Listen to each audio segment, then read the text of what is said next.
Hello दोस्तों, नमस्कार। आपका हमारे YouTube चैनल पर स्वागत है। तो आज की क्लास भूगोल की थ्योरी क्लास होगी। इसमें मैंने पहले आपको भारत के भूगोल का परिचय बताया और भारत की अंतर्राष्ट्रीय सीमाएं एवं पड़ोसी देश बताए, भारत के द्वीप समूह बताए हैं।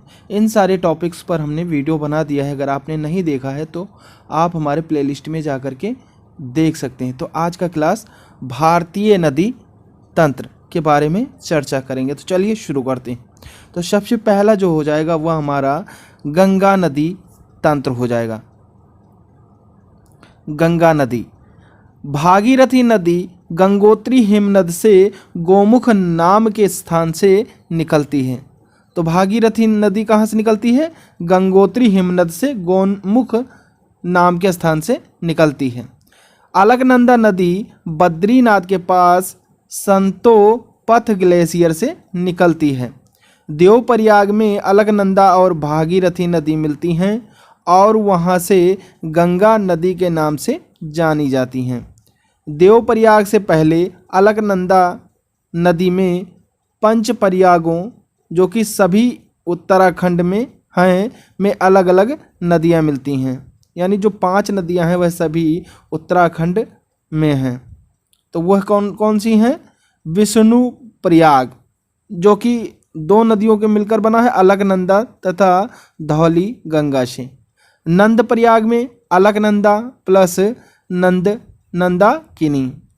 कर्ण प्रयाग अलकनंदा और पिंडर। रुद्र प्रयाग में अलकनंदा प्लस मंदाकिनी। देव प्रयाग में अलकनंदा प्लस भागीरथी नदियां हैं। यमुनोत्री हिमनद से गंगा नदी की सबसे बड़ी सहायक नदी यमुना निकलती है, जो कि इलाहाबाद में प्रयाग में जाकर गंगा में मिलती है। गंगा भारत की सबसे लंबी नदी है। तो भारत की सबसे लंबी नदी अगर आपसे पूछा जाता है तो गंगा नदी हो जाएगी। कानपुर, बनारस, पटना तथा हरिद्वार गंगा नदी के किनारे बसे हैं। कौन कौन से शहर गंगा नदी के किनारे बसे हुए हैं? कानपुर, बनारस, पटना तथा हरिद्वार, यह सारे गंगा नदी के किनारे बसे हुए हैं। गंगा नदी सबसे पहले हरिद्वार में मैदानी क्षेत्र में आती है। पश्चिम बंगाल में गंगा नदी 2 भागों में बंट जाती है।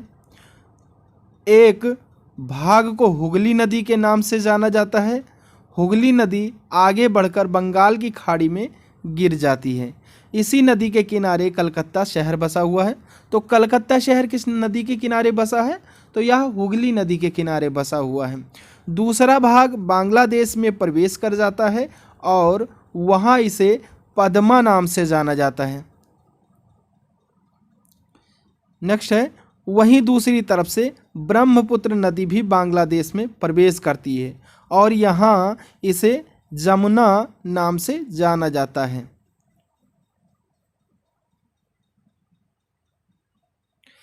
ये दोनों बड़ी नदियाँ पद्मा यानी जो गंगा है एवं यमुना, ब्रह्मपुत्र का बांग्लादेश के नाम। तो जो ये दोनों गंगा नदी हैं जिन्हें पद्मा और यमुना अलग अलग नाम से जाना गया है, बांग्लादेश में मिल जाती हैं और मिलने के बाद इसे पद्मा नदी ही कहा जाता है। बांग्लादेश में ही मेघना नदी पद्मा नदी में चांदपुर जिला, जो कि बांग्लादेश में पड़ता है, में मिलती हैं और इसके आगे इस नदी को मेघना नदी के नाम से जाना जाता है। अंततः ये बंगाल की खाड़ी में गिर जाती हैं। यहीं पर ये विश्व का सबसे बड़ा नदी डेल्टा बनाती हैं, जिसे सुंदरवन डेल्टा कहा जाता है। गंगा नदी भारत में 5 राज्यों से होकर गुजरती हैं। तो वह कौन कौन से राज्य हैं? उत्तराखंड है, जो कि इसका उद्गम स्थल है, यहीं से यह बहना शुरू होती हैं। उत्तर प्रदेश है, उत्तर प्रदेश में गंगा नदी की लंबाई सबसे अधिक है। तथा बिहार है, फिर झारखंड है और पश्चिम बंगाल है। ये 5 राज्यों से होकर के जो है गंगा नदी गुजरती है। सबसे कम लंबाई झारखंड में है और सबसे अधिक लंबाई जो इस नदी की है उत्तर प्रदेश में है। गंगा की सहायक नदियों को दो भागों में बांटा जा सकता है। पहला है दाईं ओर से मिलने वाली सहायक नदियाँ तथा बाईं ओर से मिलने वाली सहायक नदियाँ। तो सबसे पहले हम देखते हैं दाईं ओर से गंगा में मिलने वाली सहायक नदियाँ। यमुना, चंबल, बेतवा, केन, टोंस एवं सोन नदी गंगा की दाईं ओर से मिलने वाली सहायक नदियां हैं। यह आप लोग याद कर लीजिएगा। यमुना, चंबल, बेतवा, केन, टोंस एवं सोन नदी यह गंगा की दाईं ओर से मिलने वाली सहायक नदियां हैं। दाईं ओर से मिलने वाली सहायक नदियों में केवल यमुना ही एक ऐसी नदी है जो कि हिमालय में आती है।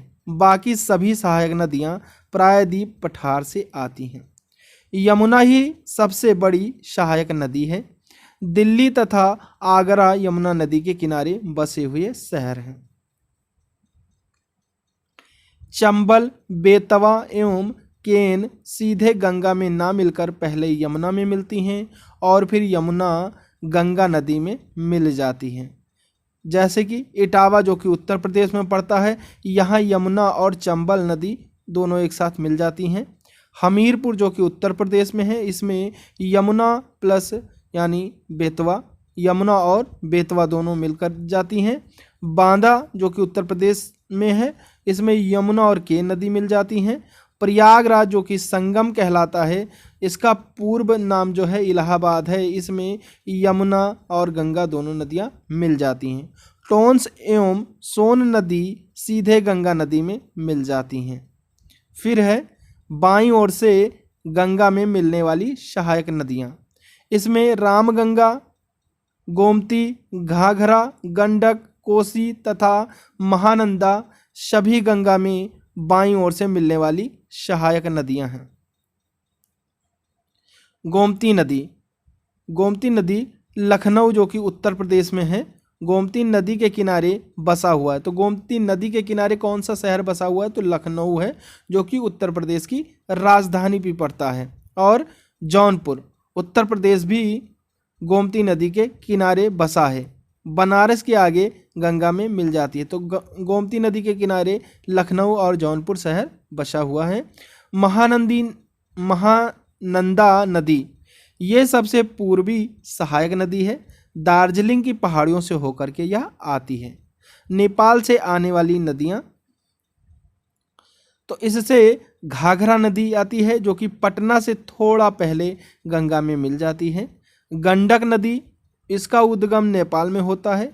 ये नदी त्रिशूल गंगा तथा काली गंडक के मिलन से बनती हैं। इसे नेपाल के पहाड़ी क्षेत्र में शालिग्राम कहते हैं और जब ये नेपाल के मैदानी क्षेत्र में आ जाती है तब इसे नारायणी नदी कहा जाता है। किस नदी को? गंडक नदी को। कोसी, जो कोसी नदी है, इस नदी को बिहार का शोक भी कहा जाता है क्योंकि ये हर वर्ष बिहार में बाढ़ का मुख्य कारण बनती हैं, इसलिए कोसी नदी को बिहार का शोक कहा जाता है। नेक्स्ट है ब्रह्मपुत्र नदी। भारत का नदी तंत्र दो भागों में बटा हुआ है। पहला है हिमालयन नदी तंत्र और दूसरा प्रायद्वीप नदी तंत्र। ब्रह्मपुत्र हिमालयन नदी तंत्र का भाग है। ब्रह्मपुत्र का उद्गम तिब्बत से होता है। मानसरोवर झील के पास चेमायुंग दुंग ग्लेशियर से निकलती है। ब्रह्मपुत्र की कुल लंबाई 2900 किलोमीटर है।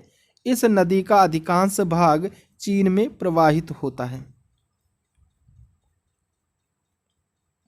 चीन में इसका नाम यारलांग त्सांगपो है, जो कि चीनी नाम है। भारत में ये अरुणाचल प्रदेश में प्रवेश करती है। नामचा बरवा नामक पहाड़ी चोटी के कारण इसको यूटर्न या घूमकर आना पड़ता है। अरुणाचल प्रदेश में इसे दिहांग नाम से जाना जाता है। लिबांग और लेहिंद नदी इसकी सहायक नदियाँ अरुणाचल प्रदेश में मिलती हैं। यहीं पर मजुली द्वीप बनाता है, विश्व का सबसे बड़ा नदी द्वीप है। जो कि आगे चलकर ये नदी असम में प्रवेश करती हैं और यहाँ इसे ब्रह्मपुत्र नाम से जाना जाता है। गुवाहाटी, तेजपुर और डिब्रूगढ़ ब्रह्मपुत्र नदी के तट पर स्थित हैं। सुबनसिरी नदी असम में इसमें मिलती है। मानस नदी भी इसमें असम में ही मिल जाती हैं। ब्रह्मपुत्र नदी के अलग अलग राज्य के नाम अग्रलिखित हैं, यानी जो ब्रह्मपुत्र नदी है उनके अलग अलग राज्यों में अलग अलग नाम से जानी गई है। तो चीन में इसे यारलांग सांगपो कहते हैं। अरुणाचल प्रदेश में दिहांग यानी डीही भी कहा जाता है। असम में इसे ब्रह्मपुत्र के नाम से जाना जाता है। बांग्लादेश में जमुना नाम से जाना जाता है। तो ये रहे ब्रह्मपुत्र नदी के अलग अलग नाम, इसे आप लोग अपनी कॉपी में नोट कर लीजिएगा। आगे चलकर ये नदी बांग्लादेश में प्रवेश करती है। बांग्लादेश में ब्रह्मपुत्र नदी को जमुना नाम से जाना जाता है।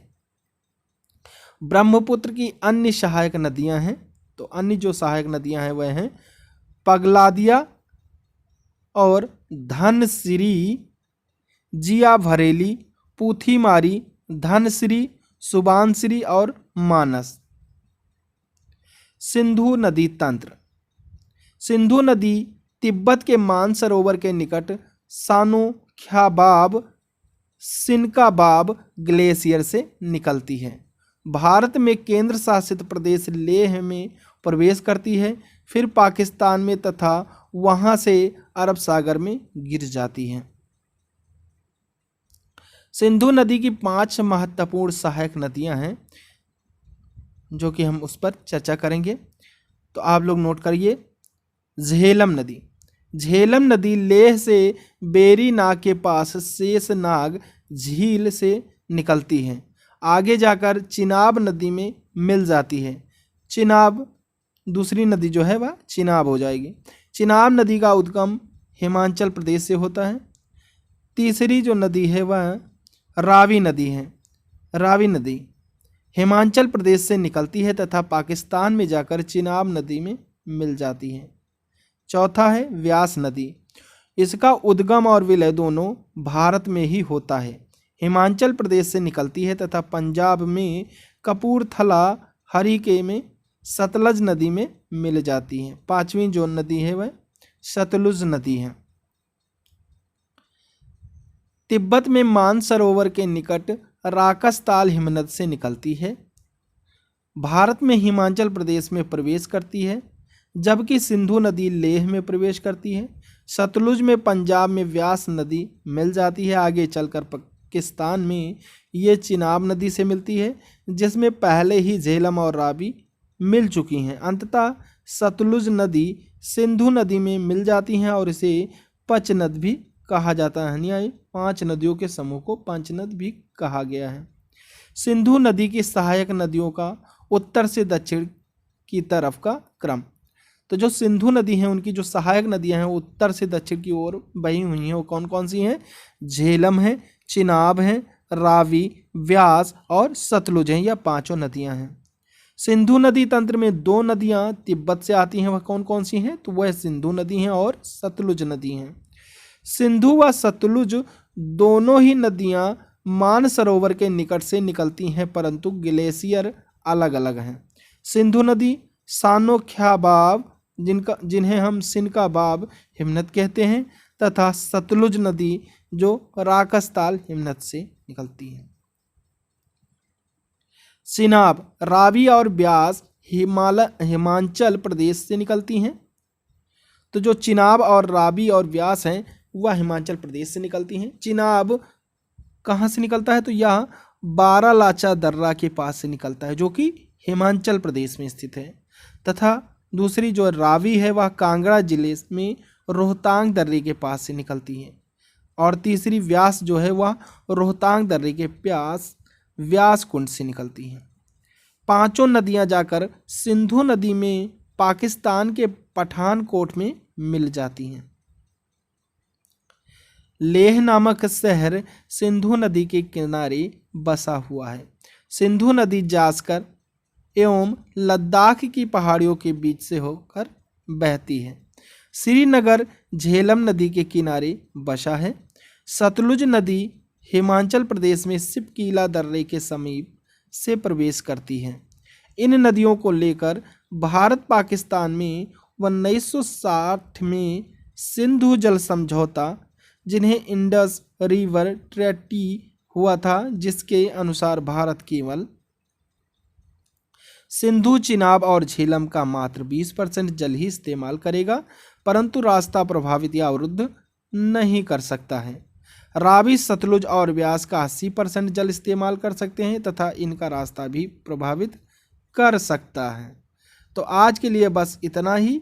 नेक्स्ट प्रैक्टिस सेट देखने के लिए आप हमारे चैनल को सब्सक्राइब कर लें और बेल आइकन पर क्लिक कर लें, जिससे कि हमारे वीडियो डालते ही आपको नोटिफिकेशन मिल सके। तो चलिए, जय हिंद, जय भारत।